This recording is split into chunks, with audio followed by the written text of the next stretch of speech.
शहाबुद्दीन कुरैशी द्वारा समाज को एक करने के लिए एक कॉन्फ्रेंस का आयोजन किया गया, जिसमें हर धर्म के समाज सेवी और बुद्धिजीवी लोग उपस्थित रहे। इस मौके पर सब लोगों ने अपने अपने विचार रखे और समाज को इधर उधर की बातों में नहीं पड़ने की बात की। साथ ही मीडिया से बात करते हुए बताया गया कि समाज में कुछ लोग नफरत का जहर घोल रहे हैं, जिससे समाज को बहुत ही नुकसान हो सकता है। समाज का निर्माण युवाओं से होता है, युवाओं को शिक्षित होना चाहिए, उनको भी इधर उधर की बातों पर नहीं ध्यान देना चाहिए। जो समाज शिक्षित होता है वो समाज बहुत आगे तक जाता है, पूरी दुनिया में उसको मान्यता मिलती है।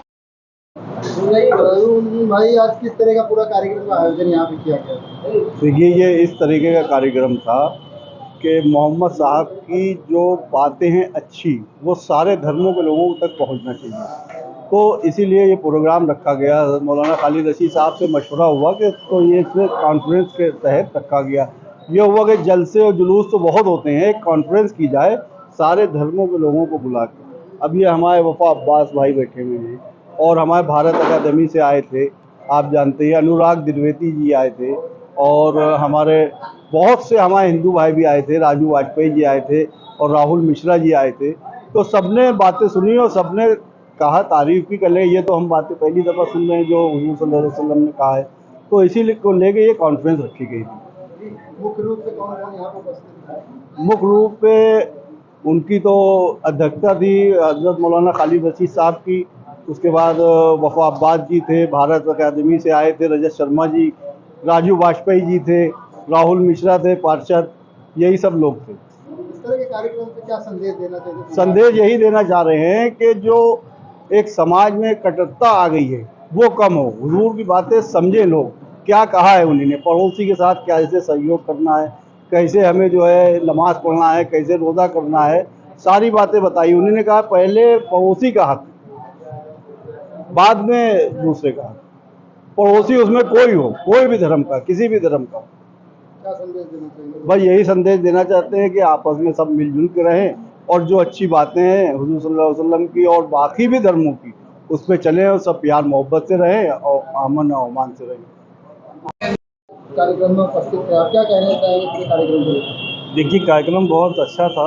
जो हमारे पैगंबर साहब हैं, हमारे रसूल हैं, उनकी बातों को आम लोगों तक पहुंचना, हर धर्म तक जाना, ये बहुत ज़रूरी है। शहाबुद्दीन भाई ने बहुत अच्छा प्रोग्राम किया है। और एक जो समाज में मिथ फैलाया जाता है कि मुस्लिम्स की किताबों में लिखा है कि दूसरे धर्म के लोगों का गला काट दो, ऐसी किताब मैंने तो कोई नहीं पढ़ी आज तक के, और मेरे पास कोई ऐसी किताब है। और आप जितने भी लोग अगर कुरान पढ़े होंगे तो आप सभी लोग जानते होंगे ऐसी कहीं कुछ नहीं लिखा हुआ है। ये सिर्फ गलतफहमियाँ हैं जो व्हाट्सएप यूनिवर्सिटी पर चलती हैं। इससे लोगों को अवेयर करना, उनको दूर करना, और सबको पता होना चाहिए कि इस्लाम एक ऐसा मज़हब है जो हमेशा अमन और शांति की बात करता है, और उसी की बात को रखने के लिए प्रोग्राम किया गया था। और आगे भी हम लोग इस तरह के और प्रोग्राम करते रहेंगे। इस तरह के देश समाज को क्या संदेश देंगे? देश और समाज के लिए सबसे बड़ा संदेश तो ये है कि सभी लोग जो इस प्रोग्राम को देख रहे हो, आपके चैनल को, वो बच्चों की पढ़ाई पे ध्यान दें। कोई भी देश बनता है अपने नौजवानों से और पढ़े लिखे नौजवानों से। हमारी आबादी बहुत है लेकिन हमारे पास स्किल्ड मैन पावर की बहुत कमी है, ये बात सब समझते हैं। हमें आने वाली पीढ़ी को अपडेट करना है, अपग्रेड करना है, नए कोर्सेज, नई टेक्नोलॉजी, एआई, जो कुछ भी आ रहा है, आप सभी लोग अपने बच्चों को नई टेक्नोलॉजी से जोड़िए, नए मॉडल की पढ़ाई कराइए, ताकि वो बच्चे आने वाले टाइम में 20-25 साल बाद इस पूरे देश को गरीबी के दलदल से निकालें और हम लोग भी दुबई, अमेरिका जैसे बेहतर कंट्री बन सकें। यहाँ सच को लेकर मतलब ही गलत बताया जाता है। देखिए, जिहाद का मतलब ही गलत बताया जाता है कि जिहाद का मतलब ये बताया जाता है कि दूसरे धर्म के लोगों को मारो, उनको लूटो, उनको कत्ल करो। ये पूरी तरह से गलत है। कोई भी जो इस्लामिक जानकार है, जो कुरान को किसी भी भाषा में पढ़ सकता है, आप में से जो लोग उर्दू अरबी नहीं पढ़ सकते वो हिंदी में पढ़ सकते हैं, लेके आप उसको पढ़िए। जिहाद का मतलब है कि अंतर मन से लड़िए, खुद से लड़िए, आपके अंदर जो कमियां हैं आप उनसे लड़िए। देखिए, एक चीज़ कही जाती है कि हम मन के जीते जीत है, मन के हारे हार।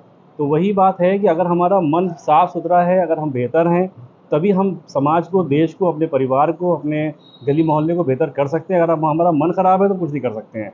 तो जिहाद का मतलब यही है कि आप अपने सेल्फ डिसिप्लिन में रहिए, अपने मन को बेहतर करिए, दिमाग पर कंट्रोल करिए, ताकि आप खुद, आपका जो एग्जिस्टेंस है, आपकी जो आत्मा, आपका शरीर है, ये देश के काम आए, समाज के काम आए, ना कि आप किसी ऐसी बातों में रहें कि कुछ गलत तरीके से लोग आपको मिसगाइड करें और आपका मिसयूज़ करें।